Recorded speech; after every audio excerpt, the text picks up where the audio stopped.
ভারত এবার চোখে আঙুল দিয়ে দেখিয়ে দিল কেন তারা পৃথিবীর সেরা দল। এবার মাত্র 90 বলে 200 রান করে বিশ্ব রেকর্ড করলেন ভারতীয় দল। সঞ্জু স্যামসন ও তিলক বর্মার বিধ্বংসী ব্যাটিং দেখে চমকে গিয়েছে সবাই।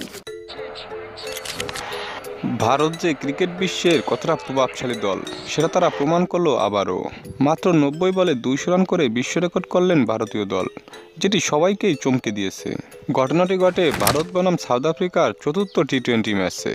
এ সময় সঞ্জু স্যামসন ও তিলক বর্মা মিলে একাই বিধ্বংসী ব্যাটিং করে রীতিমতো নাকানি চুবানি খাইয়েছে সাউথ আফ্রিকার বোলারদের। এদিন এই দুইজন ব্যাটারই মাত্র 90 বল খেলেই 200 রান প্লাস করে ফেলেছিলেন, যে কারণে উচ্ছ্বাসিত ছিল ভারতীয় ক্রিকেট সমর্থকেরা। শেষ পর্যন্ত 20 ওভারে মাত্র একটি উইকেট হারিয়ে 283 রানের বিশাল সংগ্রহ পেয়েছিল ভারতীয় দল। জবাবে ব্যাটিং করতে নেমে সাউথ আফ্রিকা 20 ওভারে মাত্র 148 রানেই অল আউট হয়ে যায়, যে কারণে 138 রানের বিশাল জয় পায় ভারতীয় দল, যেটি সত্যিই প্রশংসনীয়। ভারতীয় দল আবারও প্রমাণ করে দিল কেন তারা বিশ্বসেরা। তবে সঞ্জু স্যামসন ও তিলক বর্মার ব্যাটিং সত্যিই চোখ ধাঁধানো। তাদের ব্যাটিং দেখে অবাক হয়েছে পুরো ক্রিকেট দুনিয়া।